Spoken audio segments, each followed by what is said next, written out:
Okay guys, I intend to build a floating bed, and this is the front design of the back wall in my bedroom. This is the floating bed here, and this is some brick work that we're going to do on the sides for a library. And at the top I have some corniche. This here is these two side pieces here are more closer to the wall, and then this piece here protrudes forward. I think what I think you guys would be interested to see is how I intend to build this floating bed. So for this bed to float with no support underneath, a lot of you might ask the question, how the hell are you going to do that? For all you contractors out there, you probably know that there's a couple of different ways to do it. And it depends on really the structure of the wall behind what I'm building here. In my case, I believe that it's actually breeze block with wood lats followed by drywall on top. Normally a space of about an inch between the breeze block and between the drywall. So what I'm going to do here is I'm just going to show you how I intend to structurally support and build this floating bed. I've had a chance to think about it over the last few days, and this is what I've come up with. So I'm just going to go over this quickly. This is the outline of the room. This is the entranceway. So this is how you get in. This is the door. This is the kitchen here. This is a closet, and this is the back wall. So this back wall here will actually be this wall here. Okay, so I've marked the center, and that's the center of this here. This is the outline of the bed, which is, it looks bigger here. It's not actually to scale. I don't really need it to be scaled at the moment, maybe later on, but right now no. So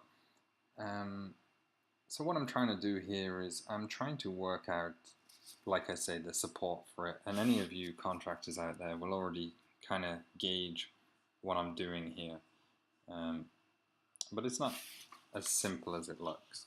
So what I've decided is that my bed is going to be 24 inches high from the floor. And basically my mattress is 14 inches. So if that's going to be 24 inches total, and then I come down here and then I'm going to deduct 14 inches from a mattress, which is going to leave me 10 inches. These side pieces that will be the main support of the bed, I've decided to go with LVLs on both sides and on the front. An LVL is laminated veneer lumber. They come in all different sizes, which is good for me because I've just realized that the size that I've put is not going to fit. So I'm going to go with the probably the 5.5 inch by 3 inches wide. So it's 5.5 inches this way, and it's 3 inches this way. Okay, and then the length, they come in all different kinds of lengths.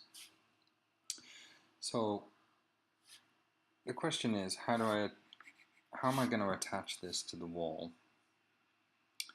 without any support underneath whatsoever? So, like I say, I've had a few days to think about it. First thing that I'm going to do is I'm going to build a wall which will come, this is a side view, the wall will come here, okay? You won't see this wall, this is part of this wall here. So what I'm going to do is I'm going to build a mini wall here, which is here, okay? So I'm going to build a mini wall here, like so. Now, sorry for my drawings, but not an artist. So this will come underneath the bed, underneath the LVLs.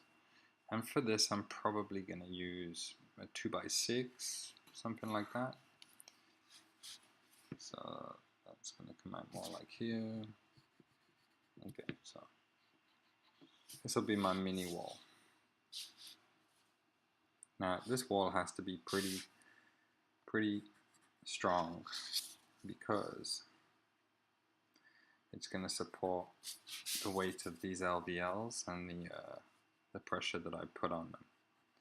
So this wall here, it's going to have a bottom plate as well. This is the top plate. It's going to have a bottom plate as well. There we go. Like I say, sorry for my drawing here. It's not perfect, but just to give you the gist. So this here, something like that. And another one here. Another one here. Okay. And pretty much probably on 12 inches spacing. Definitely here.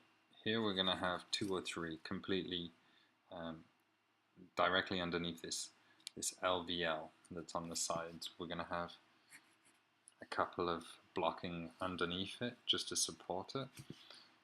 So hopefully you get the idea. This is going to be a mini wall. Okay, so that's going to rest. I'll probably build this wall first once I've done my calculations, and I'm also going to build this wall. This wall will be second. Okay, under there, under there. You're not going to see much of it over on this side here, but it's something like that. Hopefully you're seeing this. Okay, and then put some blocking. Okay, so this back wall is going to stay. This front wall I'm going to remove later on. So basically I've built the front wall to be able to level off these LVLs without inputting the final element. So I'll laser these off with my DeWalt laser so that they're exactly level, so that when I put these LVLs on top, the bed will be in a level position. Now, probably the most important part here is once I remove this wall and I jump on this bed, this is gonna go down. Okay. So how do I stop this from going down? Well, I stop this from going up. If you were to use 2x6s or 2x4s or standard spruce lumber, it's not going to work, because what's going to happen is, even if I control these from going up, what's going to happen is this will just break here. Okay, because the wood is not strong enough, which is the reason why I'm going with LVLs. Hopefully, I know they're strong enough, I just hope that they won't bend. The other option would be to go with steel, but I'm not a welder, so I try to stay away from steel as much as possible. So probably the most important element of making this floating bed here is I'm going to cut this wall. This is the back wall. Now behind this back wall I have lats and I have breeze blocks. Okay, so they're the big ones, the 12-inch by, I don't know, 10-inch by 12-inch or something like that, but the grey ones, the big ones, they're not very decorative, so we don't expose them. So I'm going to cut this open, and it's going to be something like this. Okay, so I'm going to cut out the drywall with a Dremel. Okay, and that's going to expose this brick and these lats. Okay, then what I'm going to do is, once I've cut it, I'm going to make sure that this line that I cut is perfect from here to here. Okay, it's going to be a nice perfect cut. This line here, this line here, and this line at the top, I don't care about that. I'm going to make it probably a ½ inch bigger than the bed on each sides, just so that what I do next goes easy. So now I'm going to take a C channel. If you don't know what a C channel is, then it's something that you can slap onto the side of a beam to reinforce a wooden beam with steel. It's something that you can cantilever with. It's just a steel structure that we use for support, and it looks exactly as you would imagine. It is a C. Okay, so this is a C. Okay, this is the beam profile wise. So it's go like this, something like this. Okay, metal. This is an I-beam or a H-beam depending on where you're from, and that's like this. Okay, so it's kind of half of the I-beam. So the C channel, I'm going to insert this into this gap here. So obviously, like I said earlier, I'm going to cut a ½ inch bigger on the top and on the sides so that it will slip right in. Okay, so once I slip that in, it's going to look something like this. I'll do it a bit more so you can see. Okay, and then here too.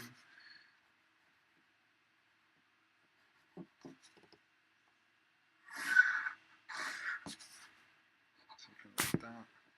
Just give this a bit here. Okay, so it's going to look something like that. C channel. And what I'm going to do is I'm going to have my the person that I buy this from. I use ACL Lachine if you're in Montreal. It's not so expensive.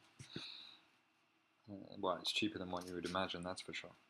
So I'm going to have them mill holes in the steel, because if you've ever tried to make holes in this kind of steel and you're not a professional, it's a nightmare. It's cheaper just to get someone to do it for you before taking it home. So they're going to make me some holes in this ½ inch thick steel, and then I'm going to take a compression bolt, which looks something like this.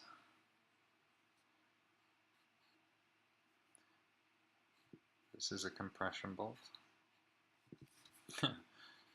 kind of. So this basically is going to go in here. So I'm going to, but before putting this against the wall, I'm going to completely hydraulically glue the back of this C channel, so that the glue is gonna give it a little bit of adhesive there, and then I'll finish off with these construction compression bolts.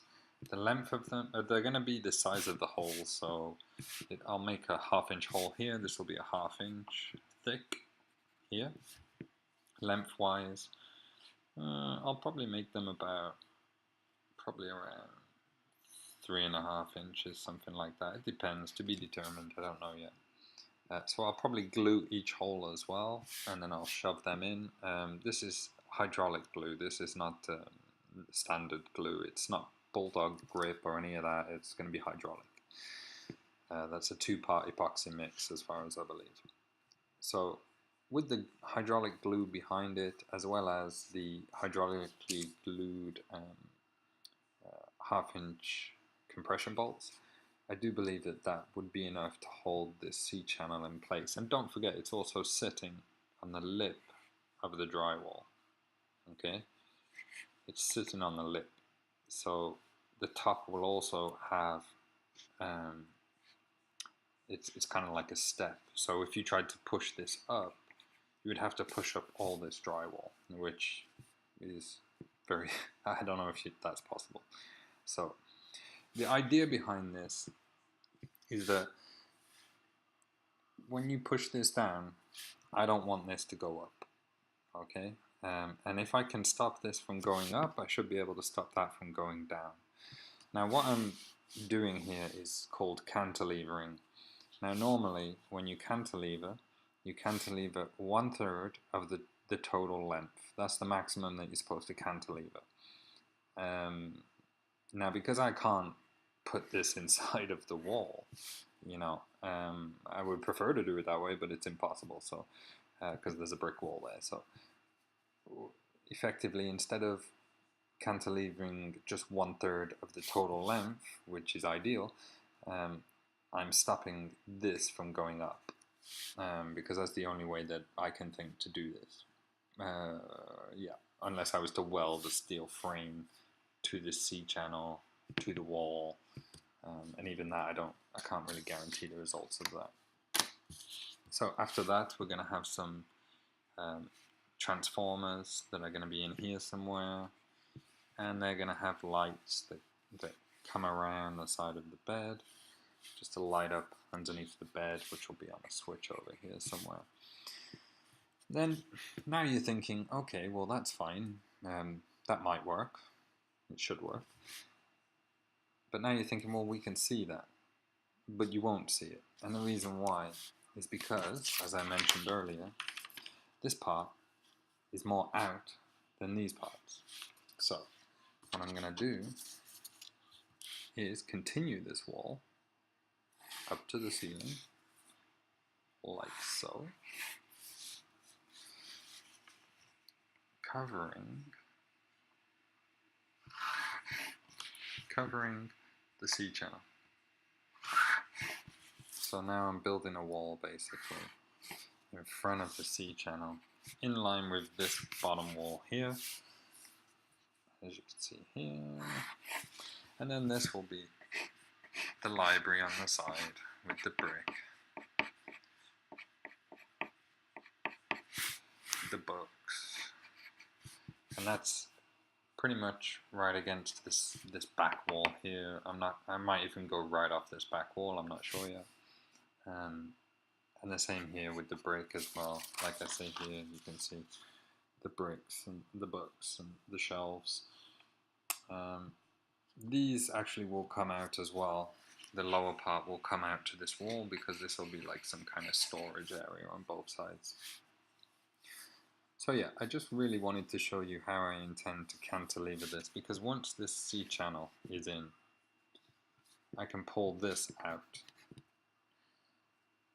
You just really have to make sure it's super tight, and even maybe give it just a little, rather than being level, maybe just give it some kind of pitch, going up a little bit down.